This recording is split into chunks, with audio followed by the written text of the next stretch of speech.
How many people do you know who have been diagnosed with a mental disorder? One. With a mental disorder? Two.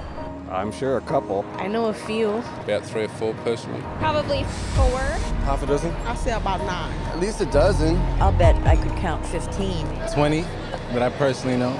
My oldest son is diagnosed. My mother was diagnosed. Kid from my childhood. My friend and ex-boyfriend. Just my grandfather and cousins. A friend of mine, friends. A sister, my neighbors. 2 friends. A girlfriend. A niece. 1 friend. My mother. All my friends, everybody I know.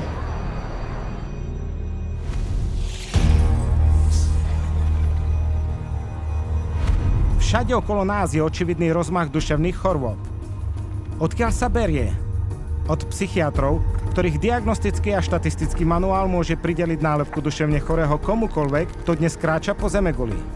Psychiatrists, I believe, they look at every human being and they divide humans into 2 classes: clients and potential clients. We see this no more prevalent in any field than in the field of the mental disorders, where one disease after another is invented and then popularized and the public is made to worry about it. It's a disease mongering. It's the selling of sickness. You know, sometimes it's a drug in search of a market, and it's giving public awareness to minor conditions with the ultimate goal is to sell more medications. It's not caring for people. When you run out of symptoms, you don't have any more clientele to market to.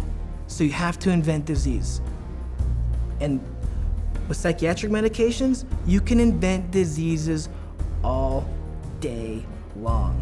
Look at human variation. Everyday things like shyness, sadness, or even situational depressions like grieving, postpartum depression, they all become studied and prescriptions start to get written for these drugs. Before these drugs were introduced in the market, people who had these conditions would not have been given any drug at all.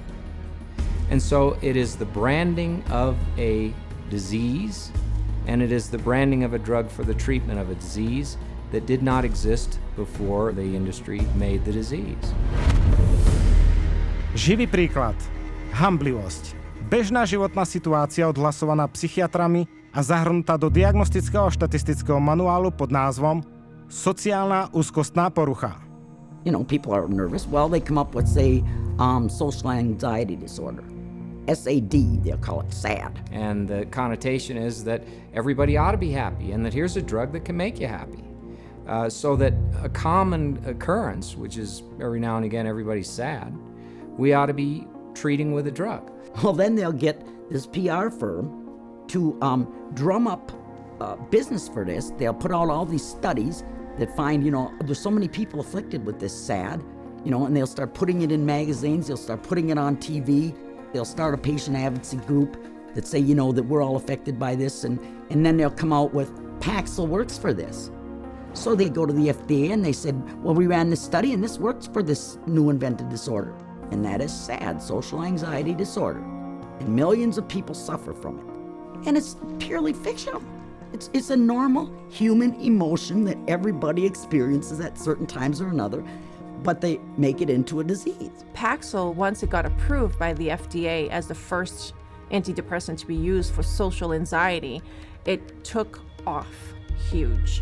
And it just moved from number 3 in the market amongst its peer drugs to number 1 in the market. Sociálna úzkostná porucha je len jednou z mnohých vymyslených psychiatrických porúch, ktoré poháňajú rozmach predpisovania psychotropných liekov. Psychiatrists work to promote what the latest disease is going to be. These days, bipolar is getting that same type of promotion. Everybody's being educated about their bipolar illness, when in fact, we know having emotional ups and downs is distinctly human. Now bipolar is thrown around like water. You've got bipolar, I have bipolar. If I'm up today, I'm manic. If I go home tonight and I'm depressed because I'm tired, that shows I have bipolar disease. It's a lot of hokum. Now, I see a lot of things on television about bipolar. Bipolar? You know, they talk about bipolar a lot. My oldest son was diagnosed with bipolar. bipolar. I've known a lot of bipolar. 2 friends from both of them were like diagnosed with bipolar. Some people I know that are bipolar. My neighbor, she was bipolar. I was diagnosed with bipolar. My mother had bipolar. He was actually bipolar. Schizophrenic bipolar. Bipolar and obsessive compulsive. Bipolar and ADHD. Bipolar disorder. Bipolar, yeah. Bipolar situation. Bipolar. Bipolar. Bipolar. Bipolar. Bipolar. There are 3 personality disorders, and then the most recent is bipolar. And that's just been in the past year.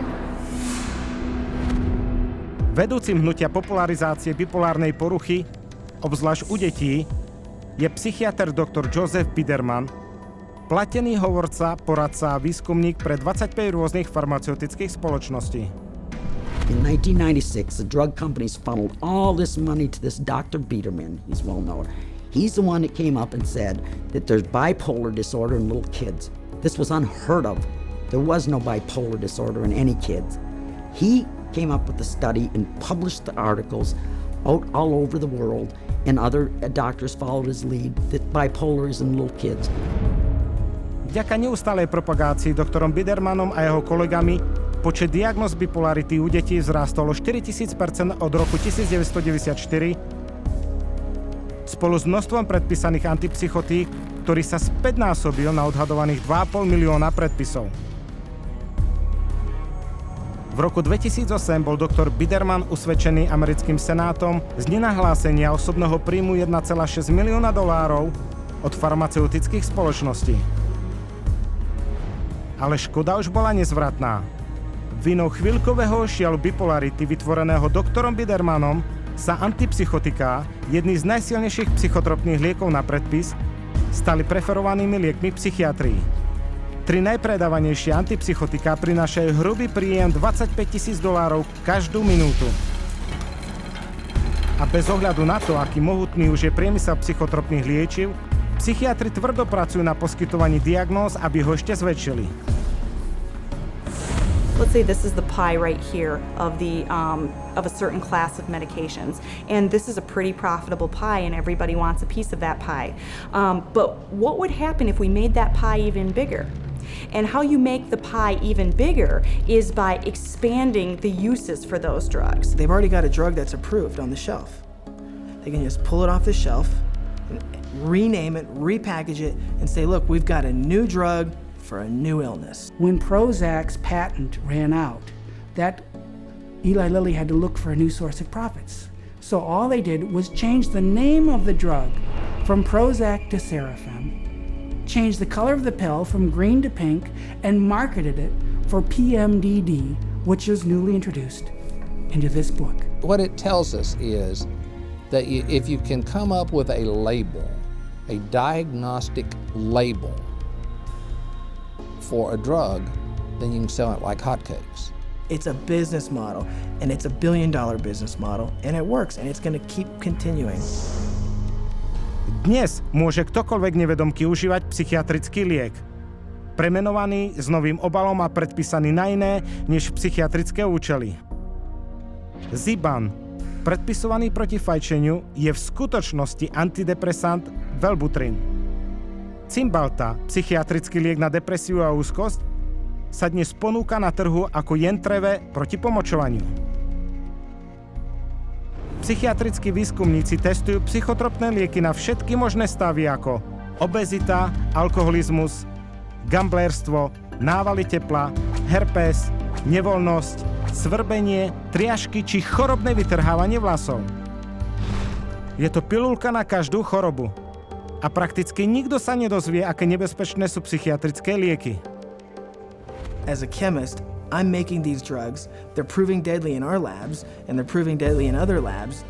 Dangerous, ineffective, causing the exact same thing they're supposed to treat. How are they selling them? For anyone who's given a label of a psychotic illness,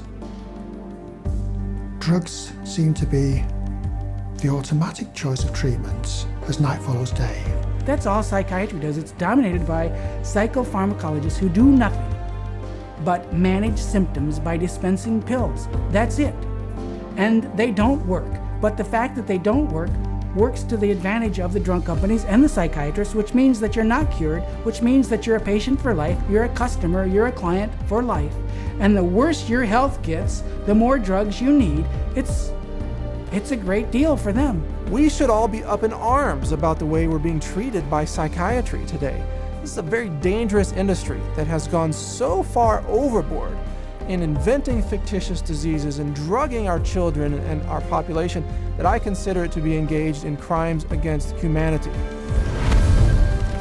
S vyše 80 miliardami dolárov peňazí psychiatrie ročne v stávke je dnes nemožné uniknúť kupčeniu s psychiatrickými chorobami v spoločnosti. Ale v pozadí marketingu sa skrýva tajomstvo, ktoré by šokovalo psychiatrických zákazníkov. Ako sa tieto lieky testujú a sú bezpečné?